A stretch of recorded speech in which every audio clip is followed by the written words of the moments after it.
Hello, this is Cynthia Sue Larson with RealityShifters.com talking to you today about some interesting concepts having to do with consciousness and changing direction with timelines, karma, remembering things differently, and quantum mind. These are all ideas that I'd like to tie together, and it started with some questions I received from someone who sent me an email, fascinating question in the email, which was, isn't shifting to a new timeline simply changing direction, like a ship changing course? For example, a ship's captain can decide to alter course and go in a completely new direction, but the captain cannot change where the ship has been. So in the same way, a person cannot alter their past or karma, which is actually good because we create good karma also. For example, let's say in a person's past, they had a huge argument with another individual. You may have healed it within yourself, but the other person has free will to choose how to deal with it. It is impossible to jump to a timeline where the incident didn't take place because of the law of karma. Here's the question. So then they ask, so aren't we just really adjusting our current reality in order to adjust our future reality? There is no jumping to a parallel timeline outside of karma. And then they add to that. So with the karma question, let's use a little more of an intense situation. Let's say a 19-year-old individual did something really dumb, was drunk driving, and caused someone to lose their life. They paid their debt to society, and years later got their life more in order and became a spiritually aware human and began living as a new person. Are you saying that they could manifest out of a timeline reality where their drunk driving never happened? Not only did they create karma with the people and families involved in the accident, but also their family and friends went through this event with them. And sometimes the negative things that happen are major growing points in life. So by jumping out of karma, we lose those lessons. So those are the questions. And actually, to be honest, there's this back and forth going on. I'm just keeping it all compressed as one series of distilled questions together. And my responses were written back to each of those individual points. But basically what I was replying is that some of us are noticing that officially our official histories have changed. Kind of like spinning this camera around. I'm trying to use a microphone. Hopefully this works better. For me, sometimes I'll see that there's been more money added to my bank account, but I don't remember adding it. It really is different than what I remember, like considerably different. Usually I'll get windfalls that I can't find any record of. I'll do the forensic accounting. I'll go back to look to see how did this end up in the account when I didn't have it there, and I won't find anything discernible that would show, oh, this can explain how this money that I don't remember is suddenly there. For others, sometimes long-standing permanent physical disabilities might be gone. And I have heard from many people who've noticed that they've had those kinds of instantaneous healings, spontaneous remissions, and so forth. And they can vanish as if they never existed. I've written about this in some of my books. I've got an example in Quantum Jumps of a friend of mine who phoned me, and she had a broken bone, and she had just started a new job. I think I've told the story many times.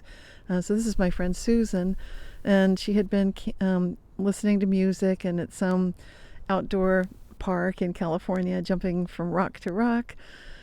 And she had an accident, and so her leg was seriously damaged. And when she went to go see and have it taken care of medically, there were x-rays and there was physical evidence that showed that her leg was broken, which would delay her start at the new job. Long story short, she was talking to me on the phone, and as we were conversing, I was talking about many times these things can heal, just like she'd witnessed firsthand when I'd put my hand over my arm when I had an open cut on my arm, and it just stopped and vanished and there was no more cut. I said, it's just like that, but you can do this. Anybody can do this for pretty much anything when you need it and when you bring enough love, and with two of us together, so on and so forth. So we were doing this on the telephone, and then she noticed, wow, it feels like it's itching on the inside. And I said, that's a good sign. And skipping forward further, she found out when she went to get the leg checked on. It was feeling better and better. And then it turned out that they had no evidence at the hospital that it ever was broken. She thought she had the x-rays somewhere at home. Anyway, it got a little confusing because her new job wanted her to report to work, and they didn't understand what all this fuss was about a leg when there's nothing wrong. So these are the kind of things that I've seen quite a bit of. And it really can alter all of the history as well, very often. So that's usually what happens. We classically don't remember what the new records show, those of us who witness these things. Okay, so we know what was true. We see this new evidence. Sometimes we can see, I've talked a lot about the evidence of the experiments that I've described, the collaboration between the University of Edinburgh, Scotland, and Vienna, Austria, where they had 2 observational devices at the same place, same time, in a double slit experiment. And the observational devices at the same place, same time, were absolutely noticing different results, different truths, different subjective realities. So we're seeing that a lot. And how do we come to mind? How do we wrap our minds around what's going on here? And the key to that is recognizing that our mind is operating at a higher order of perception than what our brain is kind of locking in place. So here we get into, if you'd like to go there, we can get to this difference between mind and brain, recognizing the mind has some quantum qualities to it, which can be entangled with others, which can operate a little bit outside of the normal space-time limitations and constraints that conventional logic would presume.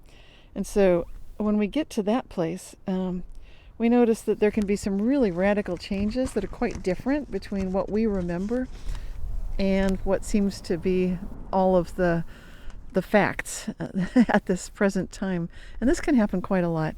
I've been in touch recently with a friend of mine who's a physicist, and for the first time he had just this mind-blowing, for him, reality shift, the sort of thing that I've talked to him about for the last 10 years. But up until this last month, I don't think he'd experienced one of this magnitude. And it's his story to tell, but basically it involved some pharmaceutical medications that he definitely knew where they were. They were on a shelf. It was a location that he had at home, and then they were just gone when he was looking for them. So he checked with the pharmacist, checked with the doctor, and the story at the pharmacy and the doctor was, well, this prescription ran out back in 2020. It's been 2 years. So they have no record of it being a current prescription, which is very different than what he and his wife remember. So that sort of thing is shocking, to say the least, when it happens to you. When you're hearing about it happening to someone else, then it's like, well, these things are very strange, and who knows if their memory is confused or what have you. In this case, this gentleman had been waiting to see and experience firsthand such a thing. When it did happen, it was ultimately a little bit confusing, because as he was asking me, well then, Cynthia, how is it possible that I have the ability to remember something when all of the other facts are now different? How can I have this different memory? And here again is where I like to reference one of my favorite philosophers, which is Leibniz. And basically, Leibniz, he was a mathematician, a scientist, a philosopher, a German, and he lived back in the 1600s. He basically, this is Gottfried Wilhelm Leibniz, and I'm going to read something short that he wrote in Principles of Nature and Grace. He wrote, "It is good to distinguish between perception, which is the internal state of the monad representing external things, and apperception, which is consciousness, or the reflective knowledge of this internal state, something not given to all souls, or at all times to a given soul." Well, there we go.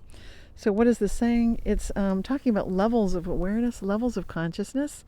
So I've got a flower here, I can see it, I can touch it, I can smell these wisteria flowers, these blossoms on this beautiful flowering tree. So for me to be aware that they're here, that they are blossoming, their leaves are just starting to come in, there's a lot of foliage ready to spring forth, but it's not here yet. If this tree were to suddenly change and was completely different in some way, like maybe it had a completely different branch, or it was taller, or all sorts of things could be different. I would notice because it's a beloved part of my garden. So these are the kind of things, I'm just aware of an awareness of it, like the sensory perception right now. And also right now, but sort of in a more timeless way, outside of space and time, I have a perception of it on a conscious level, which is different than what my brain is registering through this sight and smell and touch of the plant right now. So this is where the difference between mind and memory come in. When we think about the way memory can be thought of as residing in the consciousness of our mind, then we can get to this idea that it's possible for us to remember the way things were, even when there's no more trace of anything to prove that necessarily, except hopefully maybe, like in this case, the physicist's wife knows that something's different. It's reassuring, as I've been pointing out for over 20 years. I've always felt that way. To have another witness is to be in good company. Now, Leibniz, as you probably remember if you're watching all my videos, he's also credited with coming up with the idea of the philosophia perennis. Someone asked him in a question, what philosophical school do you follow, Leibniz? And he basically said that's going to be the perennial philosophy. And what is that? That's basically just following these levels of consciousness to a higher and higher pinnacle, at which point you can see the roads converge to that 0 point, to that point of zero entropy, infinite love, infinite eternal beingness. And at that place, which is beyond space and time as we know it, then it's a little bit difficult to even speak about. But it is the source of where everything comes from, quite clearly. And so this is a very brilliant philosopher. Leibniz was one of the two individuals credited with coming up with the mathematics of calculus. And so he's definitely brilliant. But what I respect is this idea of the levels of consciousness that give us the ability to recognize a difference between mind and brain. And so we might sometimes have ability to remember things both ways, because our mind is the one that's moving and jumping between these physical realities, where our own body might be different and our brain might be different, but we can have these other memories. And then where is this going? Of course, I love to look at where it's going with the Mandela effect and the way that we can optimize quantum mind and memory together by asking collectively, how good can it get? By coming together to look at observations of how these so-called Lazarus species of plants and animals are returning from extinction. Sometimes we'll see changes in our physical bodies, such as our kidneys are in a safer location. No longer can they be damaged so easily with a kidney punch, because where some of us remember the kidneys being, they've moved onward and upward under the safety of the rib cage. Our heart is now in the center of our chest. Lots of things seem to be changing, as evolution might be occurring rather instantaneously via quantum jumps and these Mandela effects. So this seems to be the way nature really is working with us all the time. You could call it miracles if you like. I like that word. You might call it just quantum jumps, reality shifts, Mandela effects. But in any case, we can definitely always benefit from asking that question I love so much, together and separately. How good can it get? So until next time, this is Cynthia Sue Larson with realityshifters.com. Thanks so much.